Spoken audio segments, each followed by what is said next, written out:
गांव में तो सब जगह अकाल की परिस्थिति हो गई है। लगता नहीं कि अब इस गांव में ज्यादा दिन रुकना उचित होगा।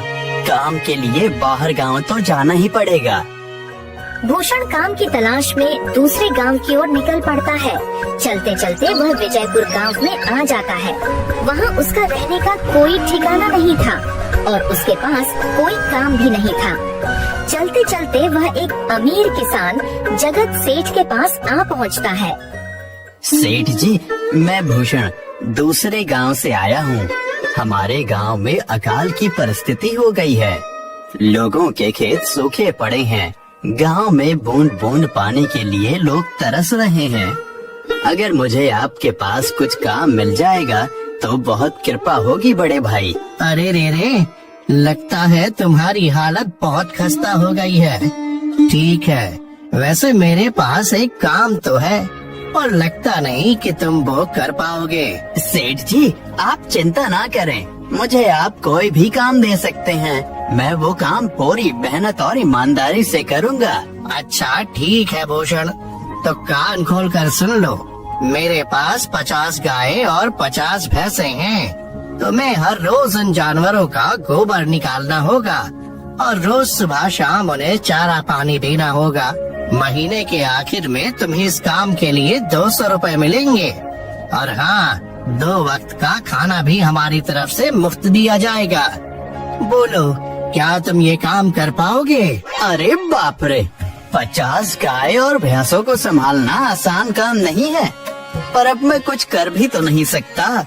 और ऊपर से सेठ जी 2 वक्त का खाना भी दे रहे हैं। ठीक है सेठ जी, मैं ये काम कर लूँगा, पर एक विनती है। हाँ बोलो भूषण, क्या बात है? सेठ जी, अगर आपको समस्या ना हो तो क्या मैं आपके गायों के साथ गौशाला में रह सकता हूँ? सेठ जी, मैं इस गांव में नया हूँ, मेरा रहने का कोई ठिकाना नहीं है। जग्गा सेठ थोड़ी देर तक सोचता है और भूषण को ऊपर से नीचे तक देखने के बाद उससे कहता है, ठीक है भूषण, तुम गौशाला में रह सकते हो। जी धन्यवाद सेठ जी। तब से भूषण गौशाला में रहकर अपना काम करने लगता है। वह रोज जल्दी उठकर गाय और भैंसों का गोबर निकालता, उन्हें चारा डालता और समय पर पानी भी पिलाता था। हर रोज भूषण अपना काम ईमानदारी और पूरी मेहनत से करता था। जगत सेठ को भी भूषण का काम बहुत पसंद आने लगा, क्योंकि वह अपना काम सफाई से करता था। एक दिन जगत सेठ भूषण को बुलाकर उससे बोलता है, भूषण, मुझे तुम्हारा काम बहुत पसंद आया है।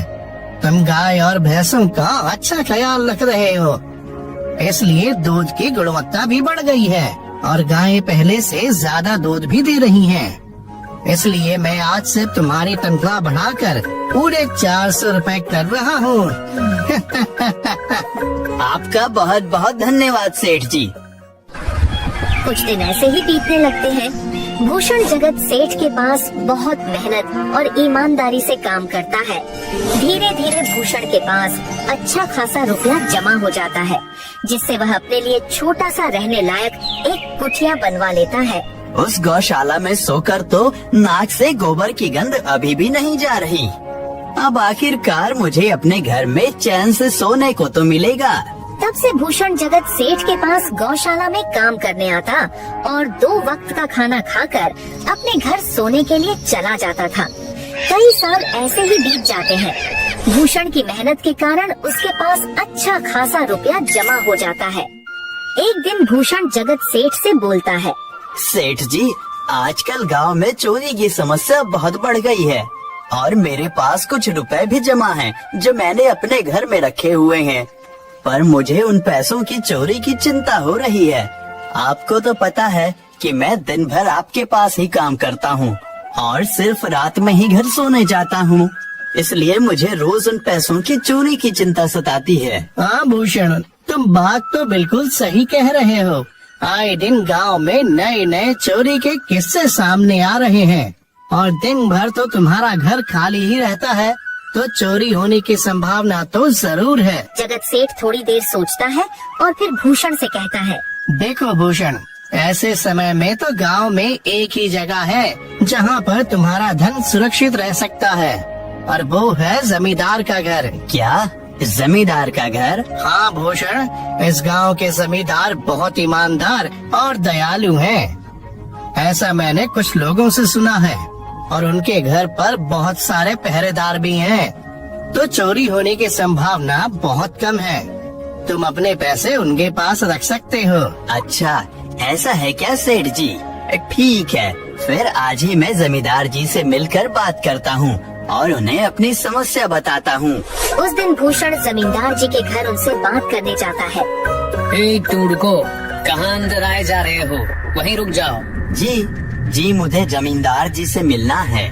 मुझे उनसे कुछ काम है। क्या काम है तुमको उनसे? मुझे जरा बताओ। जी, मुझे कुछ पैसे रखवाने थे उनके पास, यही काम के लिए आया था मैं। अच्छा ठीक है, तुम अंदर जा सकते हो। नमस्ते जमींदार जी, मैं भूषण जगत सेठ के यहाँ काम करता हूँ। कुछ साल पहले ही मैं दूसरे गांव से यहाँ आया हूँ। अच्छा भूषण, बोलो तुम्हारा क्या काम है मेरे पास? जमींदार जी, मैं सालों से जगत सेठ के पास काम कर रहा हूँ और मैंने कुछ रुपए भी जमा कर लिए हैं।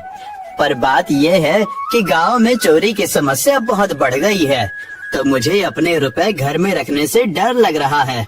अच्छा, कितने रुपए जमा किए हैं तुमने?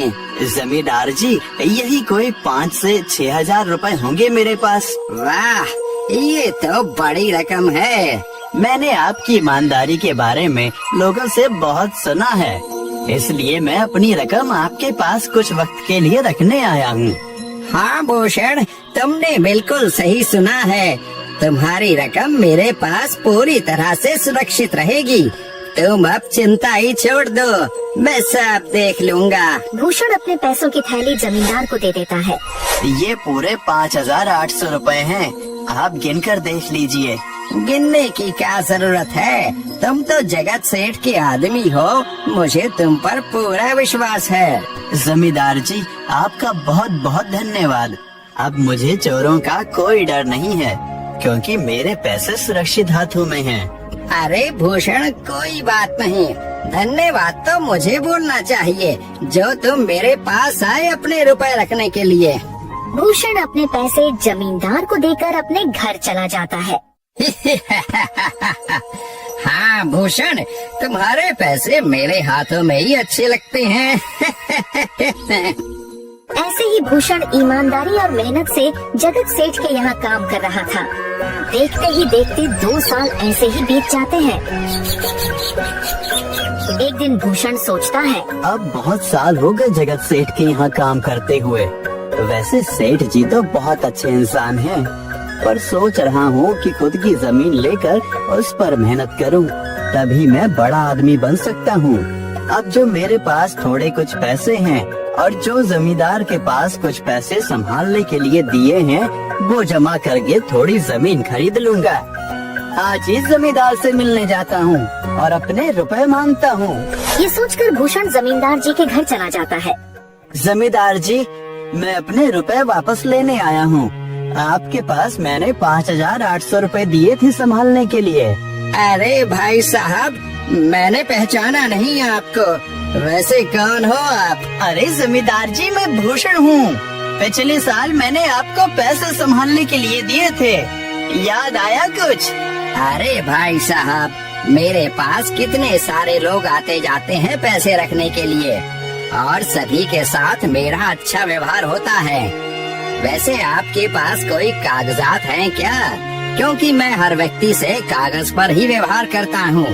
किसने कितने पैसे दिए, किसके कितने पैसे रखे हैं, सबका व्यवहार रहता है मेरे पास। जमींदार जी, ये आप क्या बात कर रहे हैं? आपकी ईमानदारी देखकर ही मैंने आपको पैसे दिए थे संभालने के लिए, और आप अब ऐसी बातें कर रहे हैं।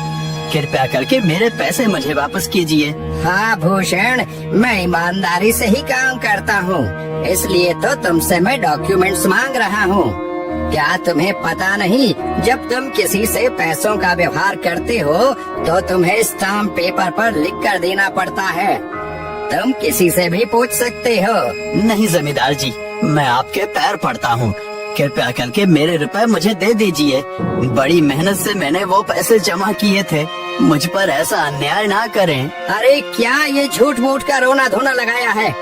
लगता है तुम ढोंगी हो और मेरी ईमानदारी और भोलेपन का फायदा उठाकर मुझसे ये रुपए लेने आए हो। रुक, तुझे अभी सबक सिखाता हूँ। जमींदार अपने आदमियों को बुलाकर भूषण की पिटाई करने को कहता है। इसे तब तक मारो जब तक ये बेहोश ना हो जाए। इस 2 कौड़ी के आदमी ने मेरी ईमानदारी पर सवाल उठाया है, इसे छोड़ना मत। जमींदार के आदमी भूषण को डंडे से खूब मारते हैं। फिर भूषण दुखी होकर अपने घर चला जाता है। भूषण के शरीर पर घाव के निशान स्पष्ट दिखाई दे रहे थे। 2 दिन से भूषण घाव के दर्द के कारण जगत सेठ के घर काम के लिए नहीं जा पाता है।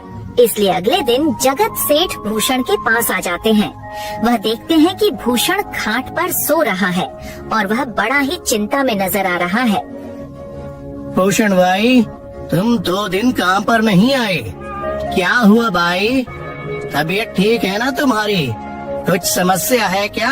अरे सेठ जी, आप खुद यहाँ आए हो, आप खबर भिजवाते तो मैं खुद चला आता। अरे भूषण, कोई बात नहीं, तुम्हें देखकर लगता है तुम बीमार हो। क्या हुआ है तुम्हें? जगत सेठ, क्या बताऊं, जिस जमींदार के पास पिछले साल मैंने अपने पैसे संभालने को दिए थे, वो आज मुझे पैसे वापस नहीं करना चाहता। वो बहुत लालची इंसान है, वो लोगों को ठग रहा है। और जब मैंने बाद में गिड़गिड़ाना शुरू किया तो उसने डंडे से मार मार कर मेरी पिटाई करवा दी और मुझे वहाँ से धक्के मार कर निकाल दिया। अरे बाप रे, ये तो बड़ा ही गंभीर विषय है। मैंने तो जमींदार के बारे में अच्छा ही सुना था, पर मुझे भी नहीं पता था कि वो इंसान इतना गिरा हुआ है। तभी मैं सोचूं, हर साल उसकी संपत्ति इतनी ज्यादा कैसे बढ़ रही है। मुझे माफ कर दो भूषण, मैंने ही तुम्हें जमींदार के पास जाने को बोला था। गलती तो मेरी भी है। नहीं जगत सेठ, आप तो मेरा अच्छा ही सोच रहे थे, ये तो उस जमींदार का लालच है। अब लगता नहीं मेरे पैसे उस जमींदार से वापस मिलेंगे भी। भूषण, मेरे पास एक तरकीब है जिससे मैं तुम्हारे पैसे तुम्हें वापस दिला सकता हूँ। जगत सेठ भूषण के कान में सारी तरकीब बताता है। ठीक है सेठ जी, हे ऊपर वाले, ये तरकीब कामयाब होने दीजिए। अगले दिन जगत सेठ बहुत सारे पैसों को एक सूटकेस में भरकर खुद जमींदार के घर जाता है। अरे जगत सेठ, आज आप खुद यहाँ? बोलो भाई, इस गरीब के घर कैसे आना हुआ? हमारा तो ये सौभाग्य है कि आप जैसे धनी आदमी के चरण हमारे घर में लगे हैं। नमस्ते जमींदार जी। अरे जमींदार जी, आप तो मुझे अब लज्जित कर रहे हैं। वैसे मैं कुछ महीनों के लिए दूसरे राज्य में व्यापार करने जा रहा हूँ। मैं ये लगभग 50,000 रुपए लाया हूँ। मुझे डर है कि कहीं ये चोरी ना हो जाए। क्या आप मेरे सारे पैसे अपने पास संभाल कर रख सकते हैं? आपके सिवाय इस गांव में और किसी पर भरोसा नहीं कर सकता। अरे जगत सेठ, ये भी कोई पूछने की बात है? मेरे पास आपके पैसे बिल्कुल सुरक्षित रहेंगे। आप निश्चित होकर व्यापार करने जा सकते हैं। इस बार तो बड़ी मछली हाथ लगी है, बार बार ऐसा मौका नहीं मिलता। भारी माल हाथ में लगने वाला है। तभी वहाँ पर भूषण आ जाता है। अरे भूषण, तुम? अच्छा हुआ तुम आ गए, मैं तुम्हारे पास ही आने वाला था। मुझे माफ करना, उस दिन तुम्हें पहचान नहीं पाया। इतने सारे लोग मेरे पास आते हैं तो जरा परेशानी होती है, पर मैं अपनी बातों का बड़ा पक्का हूँ। हाँ रुको, मैं तुम्हारे सारे पैसे अभी देता हूँ। जमींदार भूषण के सारे पैसे उसे लौटा देता है। माफ करना भूषण, मेरे आदमियों ने तुम्हारे साथ उस दिन बदतमीजी की। मैं आज ही उनको काम से निकालता हूँ। भूषण बिना कुछ बोले वहाँ से चला जाता है। अरे क्या बात है जमींदार जी, आप तो अपने बातों के बहुत पक्के हैं। तो ठीक है, मैं अपने सारे पैसे आपके पास रख सकता हूँ। जगत सेठ इतना बोल ही रहा था कि तभी वहाँ जगत सेठ का नौकर आ जाता है। मालिक, अब आपको बाहर के राज्य में जाने की कोई जरूरत नहीं है। अभी अभी व्यापारियों का संदेश आया है और उसने कहा कि वो खुद हमारे गांव आ रहे हैं। अरे ये तो बहुत बढ़िया बात हुई। अब मुझे इतनी दूर नहीं जाना पड़ेगा। सुन रहे हो जमींदार जी, व्यापारी यहाँ आ रहे हैं। अब मुझे नहीं लगता कि ये पैसे आपके पास रखने का कोई मतलब होगा। चलो, आपका बहुत बहुत धन्यवाद। आपने इतनी ईमानदारी दिखाई मुझे। हाँ, पर अगली बार जरूर आपके पास ही आऊँगा। ऐसा बोलकर जगत सेठ और उसका नौकर वहाँ से अपने पैसे लेकर चले जाते हैं। धत तेरी की, ये क्या हो गया? ये 50,000 तो चले गए और जो भूषण के 5,800 रुपए हड़प लिए थे वो भी चले गए। आपका बहुत बहुत धन्यवाद सेठ जी। अगर आज आप न होते तो मेरी सारी जमा पूंजी वो जमींदार हड़प लेता। भूषण, कोई बात नहीं। जो व्यक्ति मेहनत और ईमानदारी से कमाता है, ऊपर वाले उसका कभी बुरा नहीं होने